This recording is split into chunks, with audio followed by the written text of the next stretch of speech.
All right. Welcome to another episode of The Weekenders. This is the show where we talk about the six biggest football games of the weekend, brought to you by Multiplicity Media. Bobby, Lexi, what's up? How you guys doing today? Doing Good. pretty good. Can't complain. This is an exciting time because now we're sort of like getting to some of the more like competitive games in college football with conference play starting, and then in the NFL, we've had a couple weeks to sort of like digest some of the things that we've seen, and more than a one game sample size. So this is a fun time to talk football, and it's getting harder and harder to pick like the six best games because there's so many good games on. It's a good problem to have. Oh, absolutely. The slates have gotten a lot better. The lines have gotten a lot tighter. It's exciting times. I'm with you. All right, well, let's just jump right in with Clemson at Wake Forest. Number 5 Clemson at number 21 Wake Forest, based on the AP poll. This is a really, really nice like ACC matchup, especially this early in the year. Clemson, looks not quite like we're used to seeing Clemson, I guess. If you're counting like before last year, because last year they struggled a little bit offensively. This year, like you can still see that maybe like they might be thinking about making a quarterback change depending on maybe how this game goes. But my question is, who has the edge? Clemson's defense or Wake's offense? And before I let you guys answer, fun fact: Wake Forest is 21st in the country in points per game, and Clemson is 21st in points allowed per game. So obviously, like you have a strength on strength type thing going on. But what do you guys think? Who has the edge in this game? Yeah, I think Clemson's defense does, and I think too, if you just look even at like the rushing yards that like Wake Forest has had, they only had like 3.8 against like Vanderbilt. So what do you think you're going to do against Clemson's defense? It's not going to be much. So I think just across the board, Clemson's got the edge here, but anything can happen with Wake Forest kind of coming out of the gun out of nowhere. But I definitely think Clemson has this one in the bag. Yeah, no, I agree. I like Wake. I think they're generally kind of a fun team to root for. But let's just put it this way. Wake, in their best season ever last year, went into Death Valley and got flat out beat by a Clemson team in a down year. They've lost 13 straight to the Tigers, which is absolutely nuts. Now, I get that it's at home, and I get the Demon Deacons are still pretty all right. Sam Hartman's back. But they only beat Liberty by about a point last week. So, and Malik Willis isn't there anymore. So they're not even that impressive as they had been in the past. So I don't know. I'm feeling I'm not feeling great about the Demon Deacons in this week. Yeah, Wake Forest was like very close to losing that game. I mean, Hugh Freeze being the coach that he is, of course, at the end of the game goes for like a 2-point conversion to win instead of taking the extra point and like going into overtime, which, at that point, the way Wake Forest offense was, the way Liberty's offense was running, like that could have easily been a loss for them. Or like, that 2-point conversion play wasn't terrible. Like maybe if it's executed a little bit better, that's a Liberty win. So, you're absolutely right. This is going to be, that's a scary game to come off of, and then going to prepare for a team like Clemson, who obviously is going to bring a lot of defense. But Vegas thinks. The line is Clemson -7. So for a game against a quote unquote powerhouse like Clemson, at Wake Forest, that line's pretty small.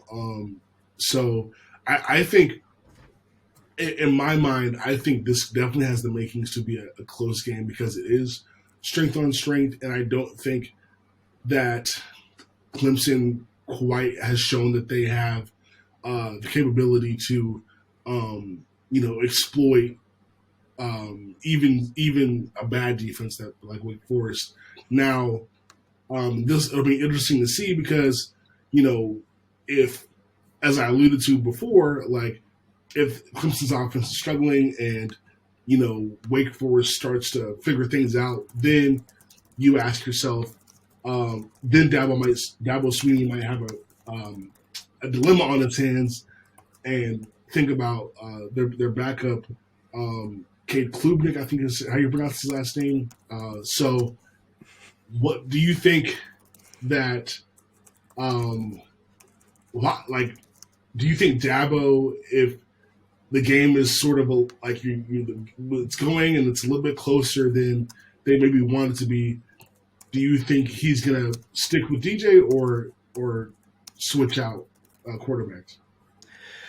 Oh, yeah, no, I think it's definitely on the table. DJ has not impressed so far this season at all. And, I feel like Wake Forest, is absolutely one of their first challenges, one of their biggest challenges of the season.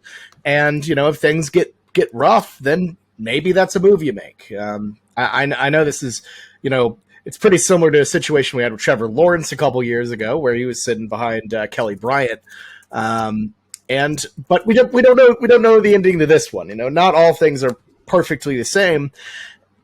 I think they need to impress. They need to look very good here. The ACC schedule is not a particularly tough one, and their marquee road game, against Notre Dame is now just completely in shambles. So if you're Clemson, you have to kind of think about winning with style, and you have to think about looking definitive. And if Klubnik's the guy who can get you across the line and make it look flashy, make you look like the Clemson of old, then he's the guy you should probably go with.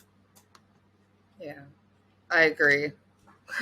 I was just going to say, Lexi, like you can relate to this, having gone through a recent quarterback controversy of your own there at Michigan. Like how are you? I'm sure you can understand how Clemson fans are feeling right now.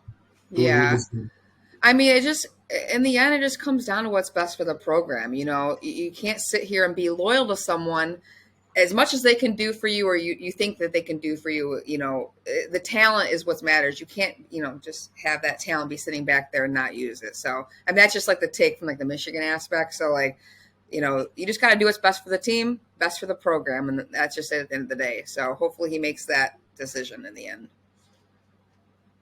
Absolutely. So I'm getting the sense that you guys both feel like Clemson's going to win this game. Yeah.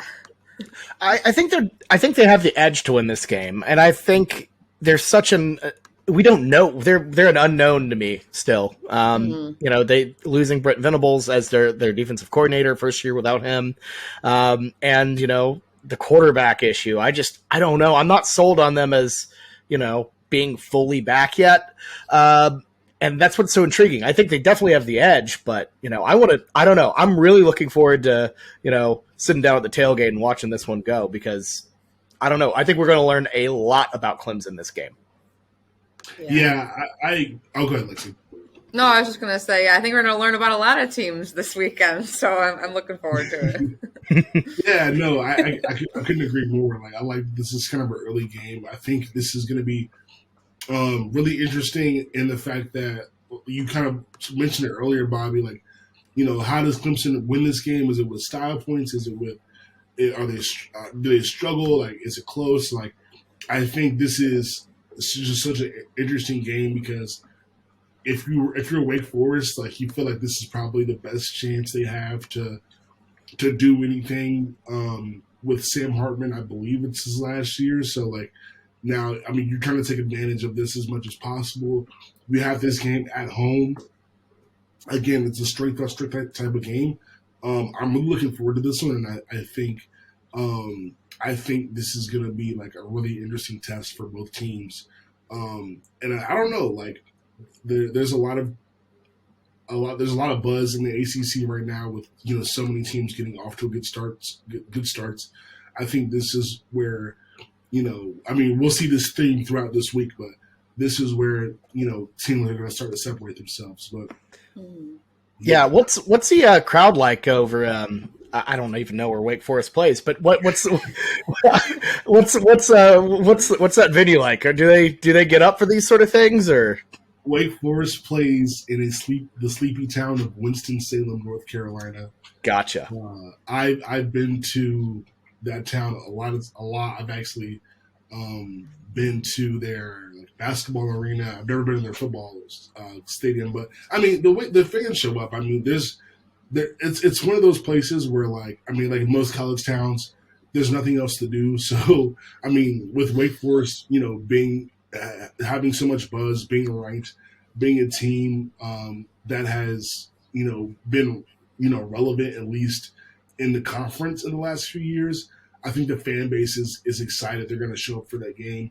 I don't know if it's the scariest of environments, but I think they have a lot of support. They have a lot of support in Salem. So, like I said, it'll be an interesting game. I mean, Saturday at noon, against Clemson, they're going to show up for sure. Good stuff. Yeah. Well, let's move on from a really great ACC tilt to a really great SEC tilt with a lot of history. Florida at Tennessee, both teams ranked, both teams relevant for the first time in what seems like forever. Like it's been a few years for Florida. Feels like even longer for Tennessee. When's the last time both these teams were actually ranked and playing in a game like this? But what I'm curious to know, after this game, if let's say Florida wins or Tennessee wins, beyond this game, whose path do you think is brighter if they win this game? I think Florida's is. I really like their QB. I think that, as much as I don't like Florida, I think the media is way too high on Tennessee. I coming from, you get excited about Joe Milton throwing a ball, and I know that their fans were excited about it. It's okay, I've seen this story played out. I know how it goes. So I don't think Tennessee is back. I think that Florida has more potential and can really do some damage in the SEC once they start playing some more. So that's my yeah, no, this is tricky because I, like a lot of other people, were really singing the praises of Anthony Richardson after that big Utah win. I put a lot of my stock in, and it's like going with this guy. Putting your stock in this guy is like buying Bitcoin right now. It's just he looked great, and then he looked absolutely awful against Kentucky. Then they almost just squeaked out a win against South Florida in the swamp. It's really discouraging. And, now entering, what will be an insane atmosphere at Neyland Stadium, I don't know if I can back him still. I think I might be jumping off. But at the same time, this might be the point where it turns around and he looks like Superman again. So I'm having a real tough time on this one, but I feel like Tennessee kind of has a little bit of energy going. They got that really big win, at Pitt. And I don't know. I think they have an edge on Florida here. Yeah. Well, College Game Day is there too, isn't it? And it's the 3:30 slot. So that's going to be a crazy environment. That'll be it's sold out too, I saw. So that's going to be crazy. First of all, they completely robbed Kansas Duke. But yeah, no, you're right. That environment will be great. Game day and all that good stuff. But no, Kansas Duke, what are we doing here, folks?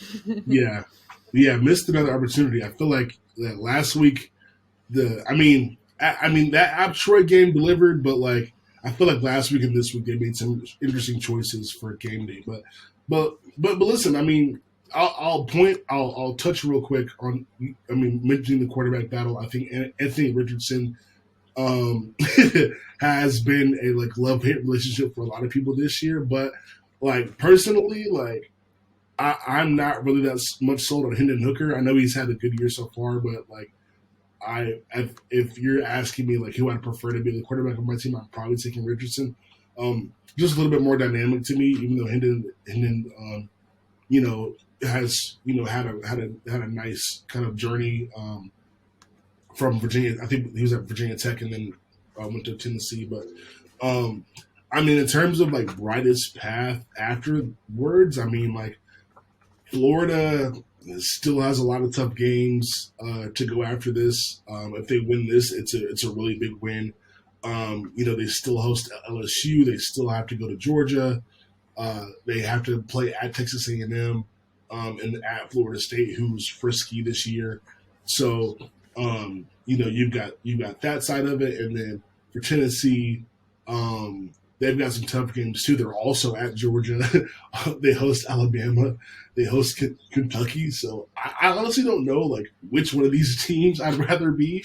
If they win this game, I mean it'll definitely go a long way. But it feels like they're both sort of on a collision course to like be what maybe the fourth best team in the SEC. So it's good that they're relevant now, but I mean I guess enjoy it while it lasts, folks, because it's going to be a riddle for both of these teams. Tennessee having to play Alabama every year is just mean. That they're stuck being stuck having that as your protected rival is just unfortunate. I'm sure they loved it in the early 2000s and the 90s, but oh god, hey, it sounds a lot like Michigan and Ohio State. There you go. I loved that rivalry up until like 2004. Yeah, but hosting Alabama though, like. If Tennessee can stay like healthy and keeps it rolling, hosting Alabama 2 weeks might not be that bad, especially if they win this game and you take care of business at LSU. Like we've seen how Alabama looks sometimes over the last couple of years. Even against SEC competition, especially on the road, they can be taken advantage of. We're hoping that they may. Not hoping, but. We don't know if they're going to figure things out. We've kind of seen the issues with Bryce Young, being on the same page with receivers and the offensive play calling and all that. Tennessee, that could be a game where they get Alabama. Of all the years that we, that they face each other. So, the biggest thing is, after that, they got Kentucky and Georgia, but if I'm a Tennessee fan and you take care of Florida, I'm not really that scared of Alabama. I'm at least hosting them in a couple weeks. Talk about a good year to be a season ticket holder for the Volunteers. Florida, Alabama, Kentucky, back to back to back. That's a fun 3 games right there. Yeah. Yeah, absolutely. Tennessee is favored by 10 in this game. Over under 62 looks about right for these two teams. Definitely one to be excited about. I feel like this is. We touched on it in previous episodes, but this is a really cool year for the SEC. I feel like this is the most it's early, right? But even through 3 weeks, I feel like it's the most robust. We've seen in terms of just quality SEC teams. Yeah, it has been a really cool SEC. I agree because it's obviously Alabama and Georgia are up there, but from that all the way down to the bottom, other than I guess Vanderbilt, who at least has kind of a pulse. In Missouri, both of those teams are garbage, but the rest really good. I feel like there's a lot of parity in the middle, which is makes a great conference for sure. Yeah, absolutely. Yeah, absolutely. I think I can't remember. I think Bobby, you took Tennessee. I'll take Tennessee. I'll take Tennessee here to win, but the spread, I'd give some pause to that. But I'll take Tennessee straight up. And if you made me choose, I would go Tennessee -10, but I would feel a little bit nervous about it. Yeah. Lexi, what about you? I want to give Tennessee the edge here, but I'm not going to do it. I'm going to say that. And that spread is the double digit in a rivalry like this. I get it's sold out game day, but that was just kind of weird for me. I think it's going to be close, but Florida pulls it out. Ah, man. I feel like now I've talked myself into wanting Tennessee to win because of the the whole Alabama thing we just talked about. I don't know though. I feel like Florida definitely has a chance to make that a close game. I think I'm going to stick with Tennessee though, because I want the drama of Tennessee winning this game, beating LSU, and then having like Alabama come to Knoxville, like that'll be a really cool game. So I'm going with Tennessee for the vibes. Definitely looking forward to it. I just looked it up. They've only beaten Tennessee's only beaten Florida once since 2005. So they really got some. They really do have some Michigan vibes going down there in Knoxville. Yeah, they. If Sean is listening to this later on, it's like I always talk crap to him just because of the Heisman and stuff, and I just love making Tennessee fans mad. But I'm like, I hate Florida more, so if you can beat Florida, cool. But Tennessee just has like 3 Ohio States instead of just one. Seriously. You just reminded me about Sean, dude. That was the one thing I don't want to make you feel bad, Lexi, but that's the one thing I was looking forward to. I was like, we're gonna have Sean come up. I know he's gonna want to talk about the game. Like, I know. It's okay. We'll give him an opportunity to chime in next week if he wins. We'll let him send a voice note or something. Okay, cool. Awesome. Well, yeah. For sure. Yeah, definitely looking forward to this game. Again, that's Tennessee is favored by 10 over our 62. That's the Saturday at 3:30 slate. Definitely looking forward to that game. All right, let's get to our third and final college football game, and that is Kansas State at Bobby's Oklahoma Sooners. This K-State's 2-1, looking pretty frisky so far. Oklahoma has obviously looked great this year, but am I correct to say this is y'all's first real test of the year, Bobby? Yeah, I would say it's definitely scaling up. Some people thought Nebraska would be a test. That clearly wasn't the case, as the Huskers just completely unraveled after 2 drives. But no, I would call it a test. Kansas State, even though they lost to a pretty weird Tulane team last week, they still always give OU their best shot. The same could be said of 2020. They lost Arkansas State, and then the next week went and beat Spencer Rattler and Lincoln Riley's OU team in Norman. So K-State's always been weird with OU. I feel like Chris Kleiman does a good job of he's been doing this since North Dakota State, of trying to, go after, the Giants.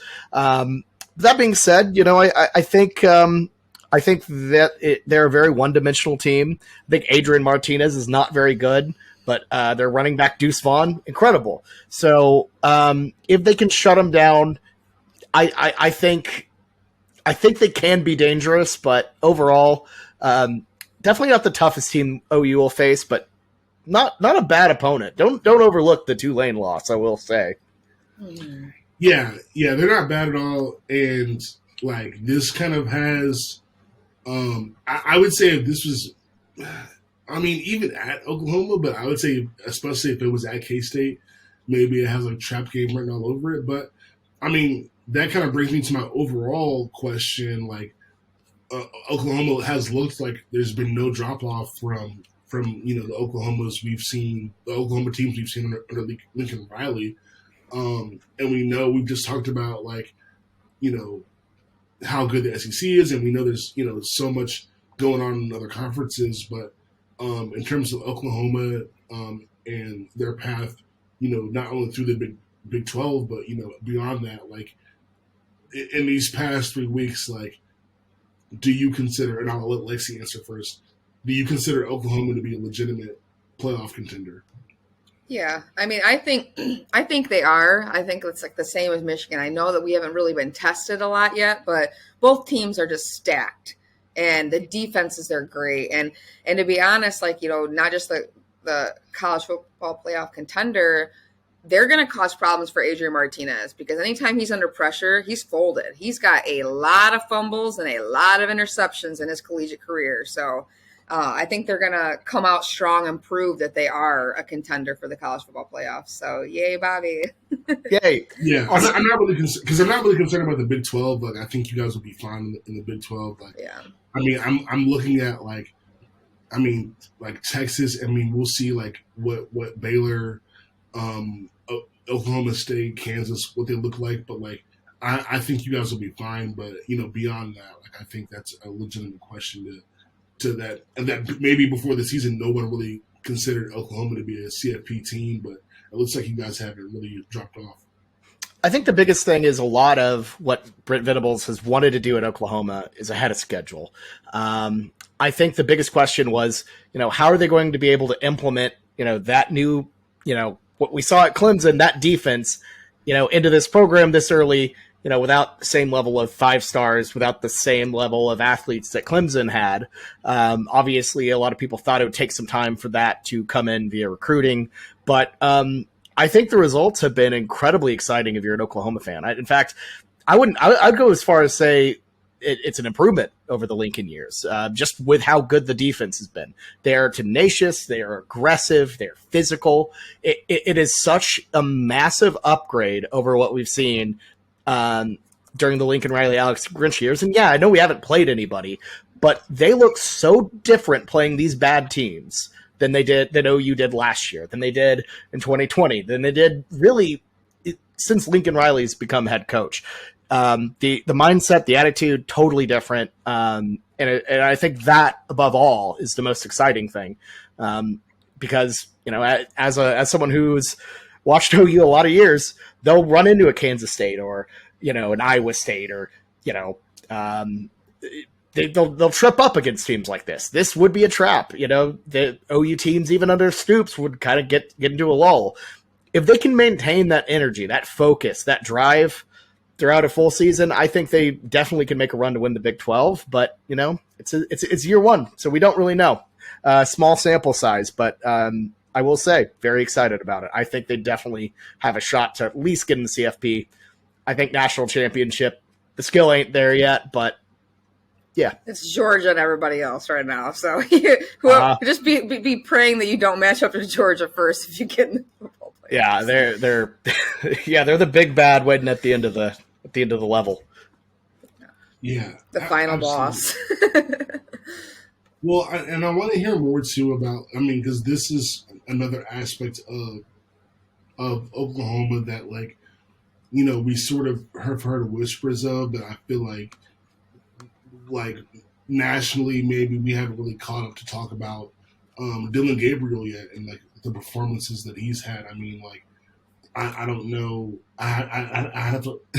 This is funny because I literally do a Heisman watch, and I haven't really taken a close examination of his numbers up till now. But how do you feel he's done so far, and it just in the in the grand scope of contributing to Oklahoma's success at this point?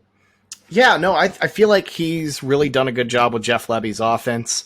It's been very bare bones. They haven't really shown off a lot. I think that was abundantly clear against Nebraska, where the playbook opened up a ton more, even from the previous 2 contests. Not fully though. There are some issues. He does throw a little bit. He will overthrow guys. The timing's not perfect yet. Some of his reads are a little off. So he's not fully there yet. I think there's a lot of room to grow.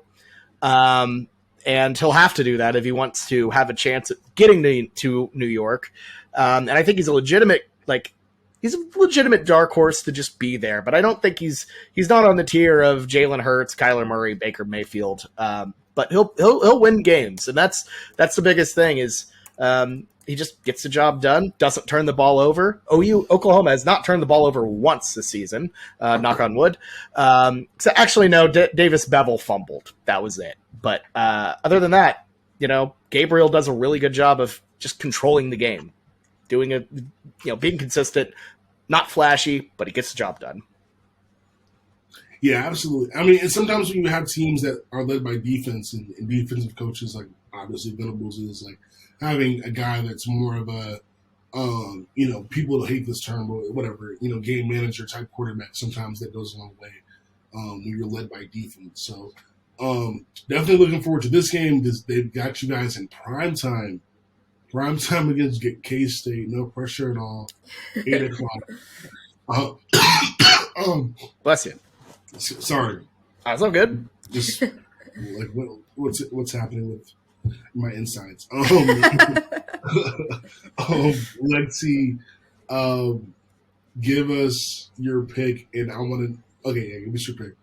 Yeah, Oklahoma's gonna, I think, take this no problem. I think maybe at first Kansas State will kind of put up a little fight, but it's gonna get ugly fast, I think, and it'll be probably above the cover. I'd say over 2 touchdowns. Okay, so you think they will cover? All right, great. Bobby, what about you? Yeah, no, I think it'll be a more interesting game than people think, but I think OU is just really focused. I think they come out, really want to show out. And look, this is Brent Venables' alma mater, actually, Kansas State. So I know he's going to be trying to – I know he's not overlooking them. So I think Oklahoma gets it done, gets a solid cover. Just a good, solid victory, nothing too flashy. Awesome. That's how we like it.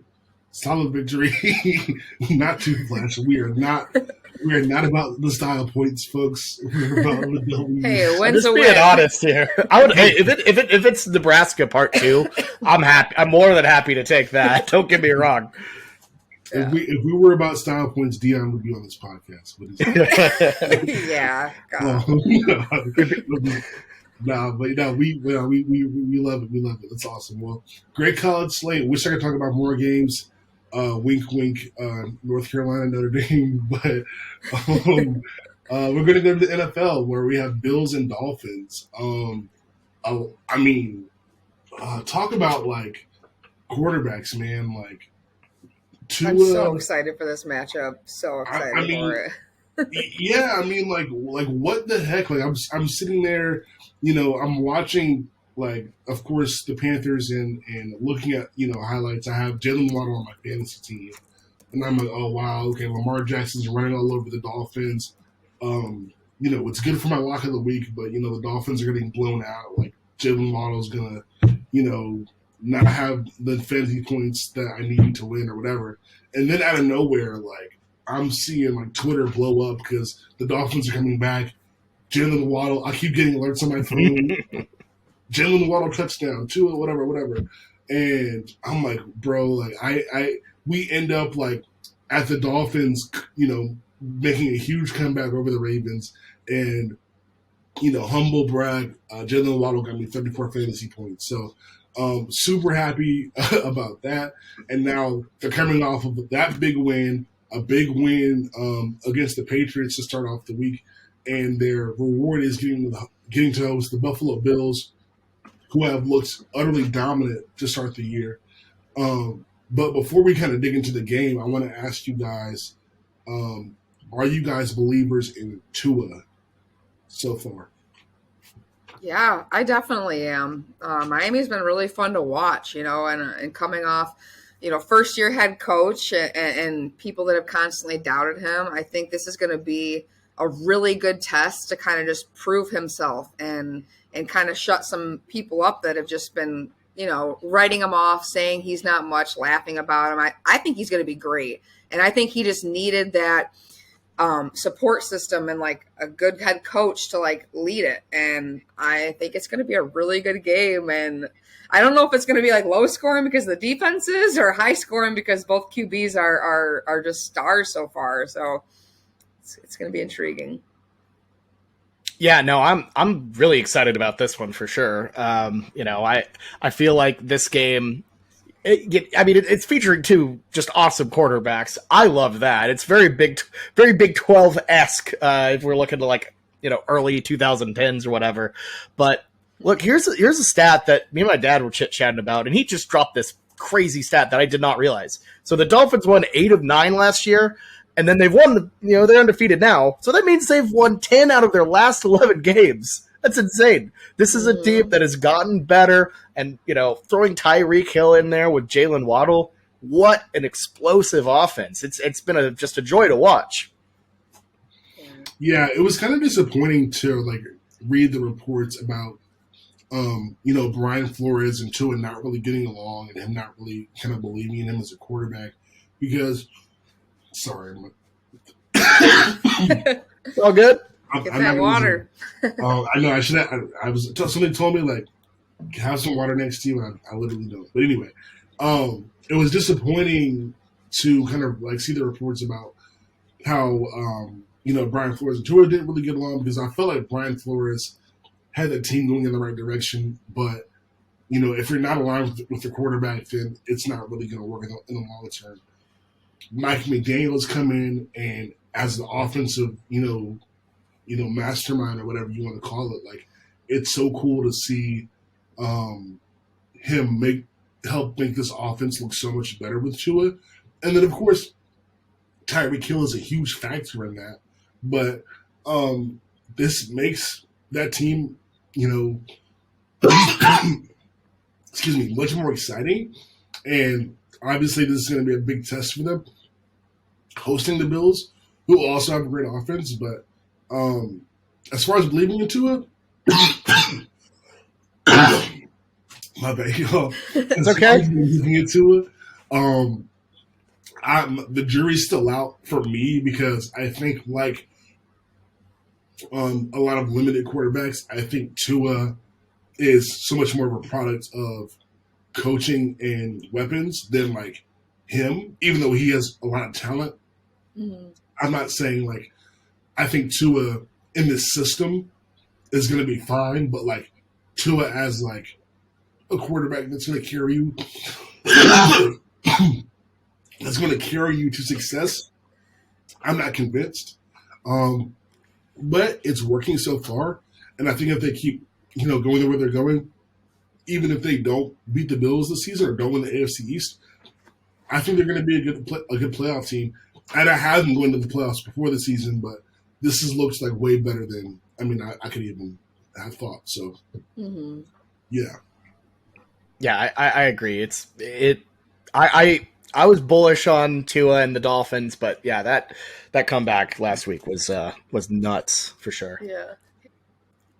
All right, so despite the dominance that we've seen out of the Buffalo Bills, I think Vegas is also giving the Dolphins some credit because the line is the Bills -5.5, which you don't really see like huge lines in the NFL because it's the NFL, but like I don't know, I still think it's pretty close for like the type of team that Buffalo is. I mean, Buffalo's been dominant. Like, do you guys think it'll be a close game?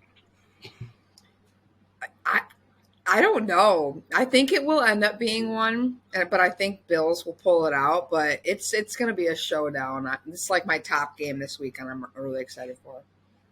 Yeah, I think the Dolphins are good, but I think this Bills team is just on a totally different warpath. I think they're still, maybe a little bit, bitter about how last season ended. That's been on their mind. So they've retooled, and, at least through the first 2 weeks of the season, they have looked awesome. So I'm riding with Buffalo here. I think they're just going to keep cruising, keep looking great. But I think it'll be a good game. I think this will be the closest game they played all season. Mm-hmm. Yeah, absolutely. Yeah, definitely. Excited about this one, especially to see how close these two teams are to maybe. Well, I mean, the Dolphins. This will be a good test for them for obvious reasons, maybe to see if they definitely are playoff contenders. But the Bills, well, I mean, if this game is close, then it's good for the Dolphins. But if the Bills, dominate again, I mean, we could see a situation where like the Bills start to look like Georgia and they just separate away from the rest of the league. So definitely looking forward to this game for sure. Yeah, absolutely. All right, so let's move on to our next NFL game, and that is the Super Bowl champion Rams going to the Arizona Cardinals, who got destroyed by the Chiefs in Week 1, and then almost lost to the Raiders, but came back and won that game. Now, there's a little controversy after that game with a potential slap of Kyler Murray. We don't know if that was an intentional slap or whatever. That was kind of a weird aftermath of that game. I don't know if they figured that out, but but I watched the video 10 times, just cackling. It was so funny. I couldn't tell if that was a Raider hand or a Cardinal fan hand. Total mess. Yeah, that's. I don't know. I don't want to say if it was intentional or not. That was just a crazy side story. But I guess two different games. People thought the Raiders would be a pretty, frisky team. I think that was definitely like a very Raiders esque loss. I mean, for the Raiders, but like the Raiders, can be a lot of good teams. So, I mean, like it's almost like a night and day from what we saw from them in that game versus the Chiefs game. So I guess the question that the people are asking going into this game against a tougher opponent than the Rams, you know, granted at home, but still, are the Cardinals good or not? I mean, first. Yeah, I'll take this one. I think they're okay now. Obviously, when DeAndre Hopkins comes back, hopefully they'll be a little bit better. Having Hollywood Brown in kind of a little bit of a featured role, not bad, not the worst, but not the best. You need Hopkins back. They're confusing. They're very confusing. And, I will say that comeback against the Raiders was, while it was mesmerizing, was kind of like everything needed to happen. That 21-second Kyler Murray just like scramble, whatever the hell that was. I don't think there's a single player in the league who could do something like that other than him. So I would say the jury's out. I don't know how good they can be, but right now they're just very, I don't know. They're hot and they're cold. I don't know. So I'll say they're good with the potential to be great depending on Hopkins' return. Yeah. I think that play that Kyler had, it was like the one advantage he could have to his size in the NFL, and he used it and did a great job with it. It was like a little kid running around the field and people chasing him. Like, it was hilarious. But they're inconsistent, but also the Rams are too. So it's going to be like, I'm very intrigued to see this matchup. I think Arizona, like Bobby said, has the potential. And once Hopkins comes back, you're going to have another, a weapon on offense. But there's just nothing that's changed for me that says that there's some great team. I don't know if either of these teams are very good this year, to be honest with you. So we'll see what happens. But I think it's going to be kind of like a meh game. I agree with Lexi 110%. I think the Cardinals are good enough. I don't know if they're a great team or a good team or whatever. I think they're good enough for the NFC West because I think the Rams have a lot of are on fraud watch. I think they're good enough, and I think now, especially that you have Jimmy Garoppolo and not Trey Lance, the 49ers are also going to be good enough, right? Mm-hmm. So now, I don't think any NFC West team is as scary as maybe we believed going into the year. So I think these three teams are kind of all in the same place in terms of, I can see a path to Cardinals winning the division. I can see the Rams winning the division. I can see the Niners winning the division. I could see, them making the playoffs. I could see them missing the playoffs, right? There's a scenario for all of these teams. And so I think for this game, sure, the Cardinals, could win. I think they'll be good enough. I'm skeptical now, again, especially with Jimmy G in San Fran, and especially with what I've seen of the Rams so far. I'm skeptical that any of those teams are able to make a deep playoff run. But, fortunately for the Cardinals, all they have to do is hold water, hopefully, and you get D-Hop, back, and hopefully their offense can continue to stay in rhythm for the rest of the season. Because we've seen them have drop-offs in the second half of season, but hopefully them getting Hopkins when they get him can be a factor for them to. To continue rolling instead of, dropping off or what have you. This game is got the Rams favored by 3.5. It's a close game. Over under 48.5, a little low. Do you guys think this will be a high scoring game or more of a defensive struggle? I don't know. That's tricky. 48.5 is a tricky number because, like I said, I don't know what to expect out of this Cardinal team. I've seen them just completely lay eggs on offense.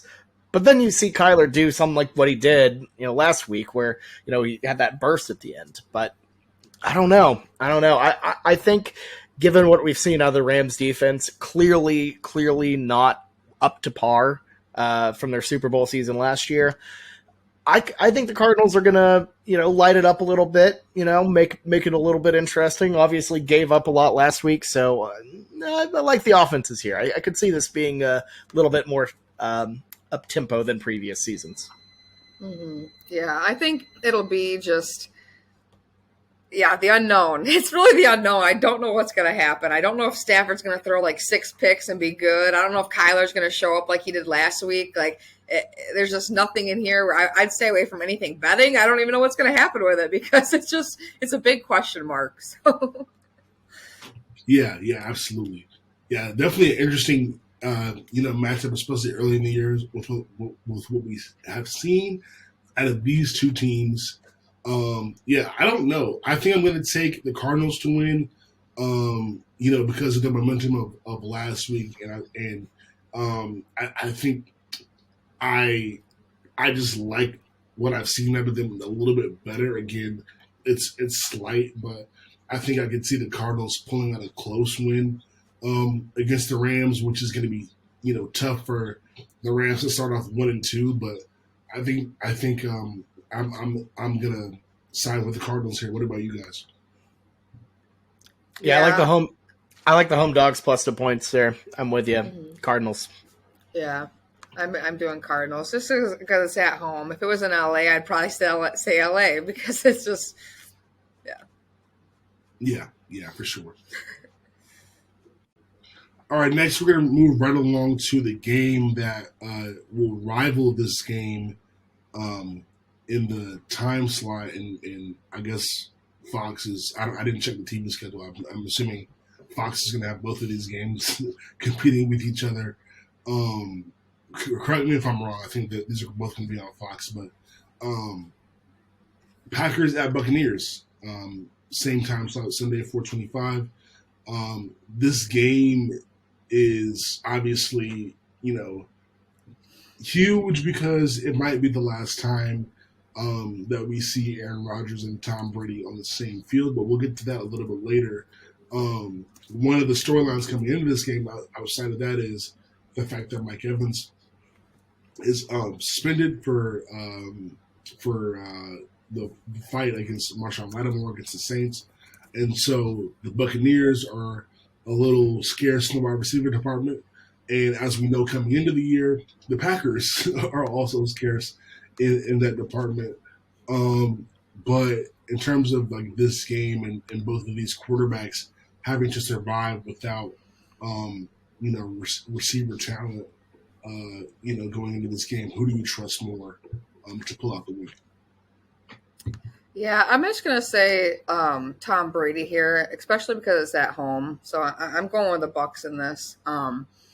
It's pretty bad, though. Like, I don't know how I feel about Tom Brady this year, but I just think in this matchup with both teams not really having a lot of offensive weapons in their wide receivers, that it could help the Bucs a little bit and Brady get his head back on straight, I think.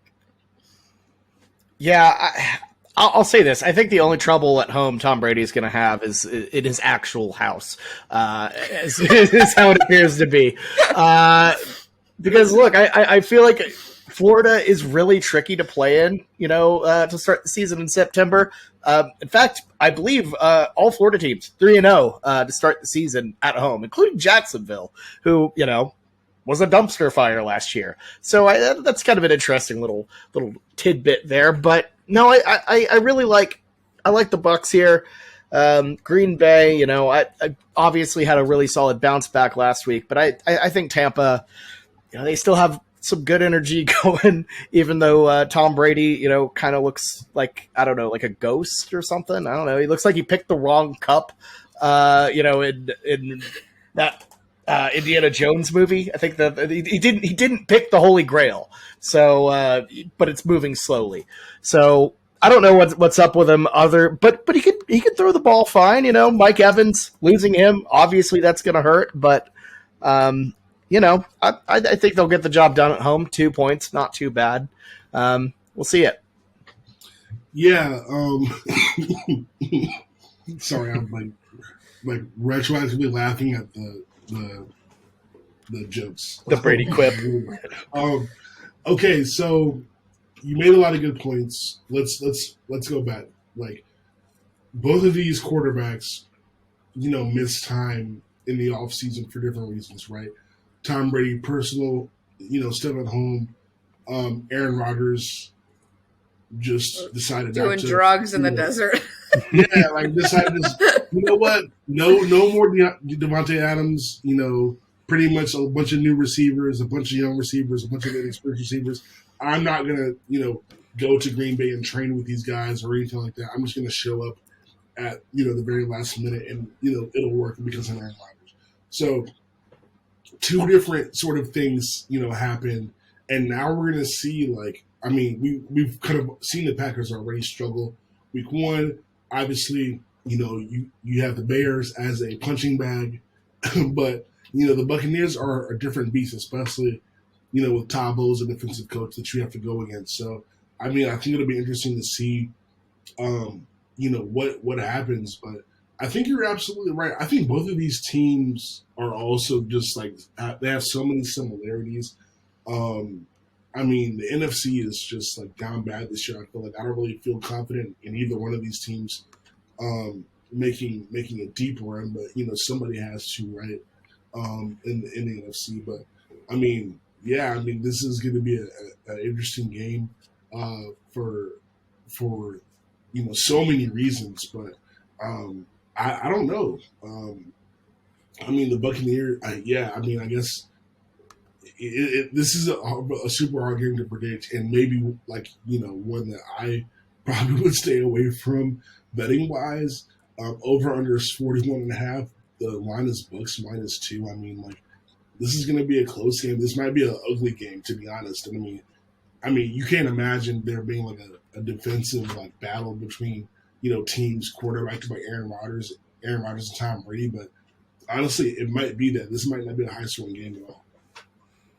Yeah, Tampa's previous 2 games have been pretty low scoring. They week 1 they won 19-3, and then last week against the Saints they won 20-10. So they haven't been putting up a bunch of numbers, and they've been holding their opponents to not a lot. So I'll say that it probably is going to go under here. And that's it's just it is kind of weird that would be how this ends.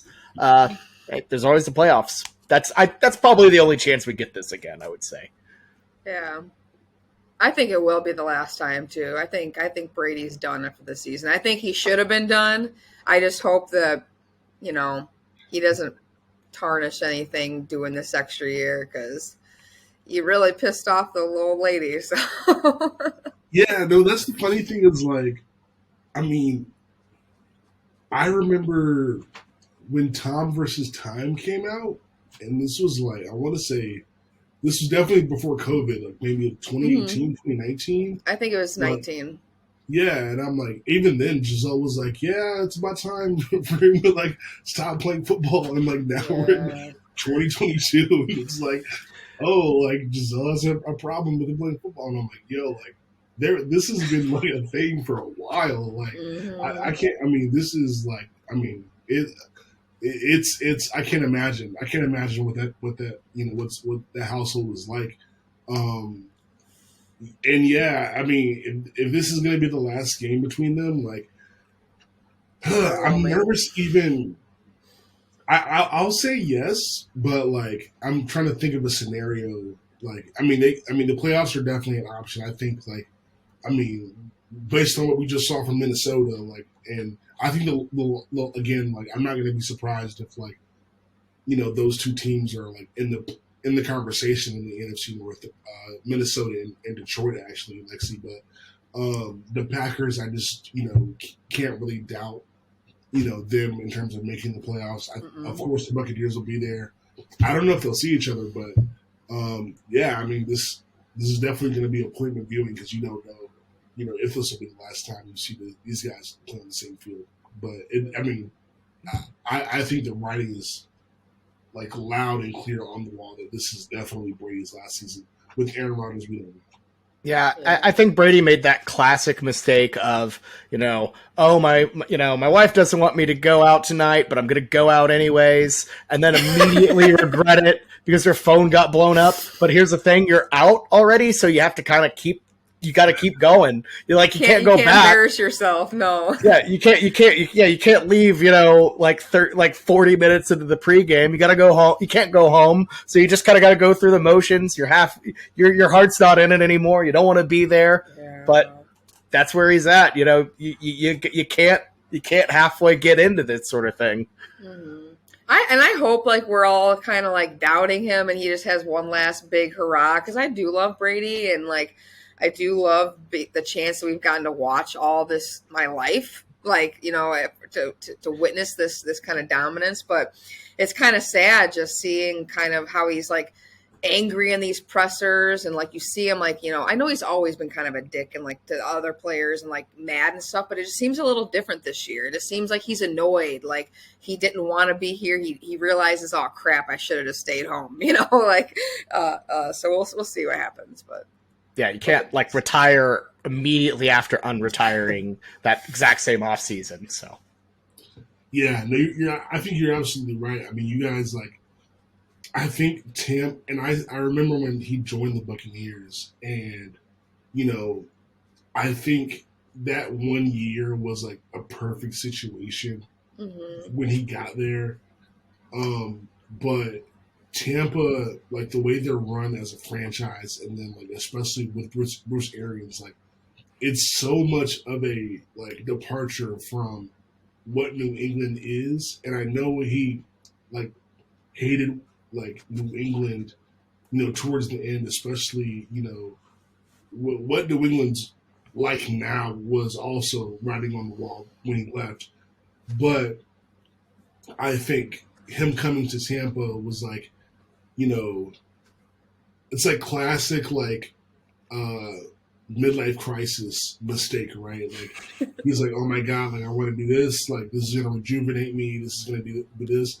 And, the guy, like, buys, some, like, sports car or, like, does something, like, wild. And then, like, after a while, he's like, yeah, this was stupid. Like, why did I come here? So, I mean, you can't deny the results. It's worked out for him, obviously, the Super Bowl. But I think, last year and then especially this year, having to come back and try to, like, squeeze the last bit of juice out of the proverbial orange. Like, I think it's showing that it's having a really tough effect on him.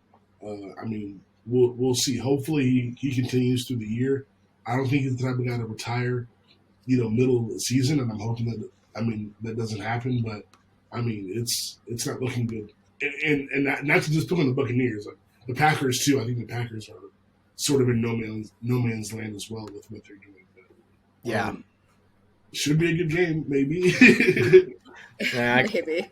I'm sure that like this joke's probably been made, but like all old dudes from Boston, they eventually go and move down to Florida at the end. Like that's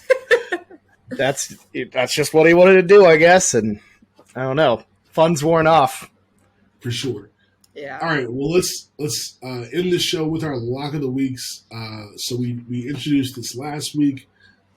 Super really just fun tidbit to bring some friendly competition to the show. Bobby was the only winner from last week's locks of the week.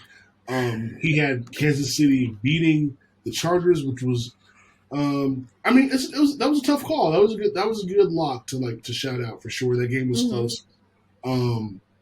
I had Baltimore minus 3.5 of Miami. Obviously, I lost that. That's a bad beat.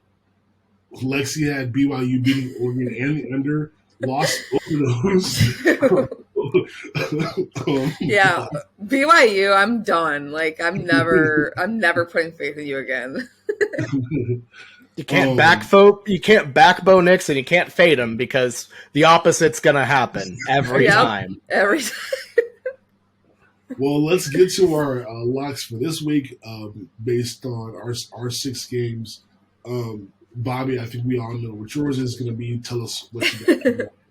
Yeah, I got to roll with the guys. I'm going with Oklahoma minus 13 here. I feel like just, the momentum's there. I feel like the focus is there early. And, if this was a Lincoln Riley line, I would be going K-State plus 13. They always keep that close, but I feel like the talent at Oklahoma is just at a different level, the focus. And, especially with we know what Adrian Martinez is right now. We know he is inconsistent. We know that it makes Kansas State a one-dimensional team, and I feel like Oklahoma is going to game plan, stop him, which therefore just knocks everything else out. Sooners minus 13. 2 scores. I think that's pretty solid. No, I wouldn't call it the best lock of all time, but I feel very comfortable with it. Nice. Lexi, go ahead with your lock of the week. Yeah, I was gonna say. I mean, we'll find out at the end of the season because I will put this one in here too. But I do think that now the lock is that the last time Brady and Rodgers play together. But so I can just have one for next week. I'll say the Bucs minus 2 because I just think Tom Brady at home isn't going to let something like that slip up that close. It might be, whatever, but they're going to cover. Yeah, for sure. Yeah. My lock of the week is Bills over Dolphins. I think it'll be an interesting game. I think a lot of times teams that come off an emotional win or an emotional loss tend to respond the next week. I think the Dolphins are kind of riding high. They had a huge, crazy, win over a really good Baltimore team.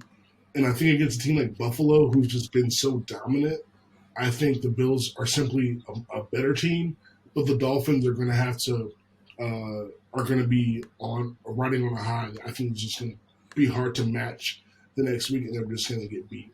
I'm not going to predict, the spread. I'm just going to keep it at Bills beating the Dolphins this Sunday. So those are our locks. We'll check back next week to see how we did. Bobby, Lexi, appreciate you guys again for a great show. Lots of fun football to watch over the weekend. Can't wait for it. Until next time, we will see you. This has been the Weekenders. Y'all be easy. Peace. See ya. See ya.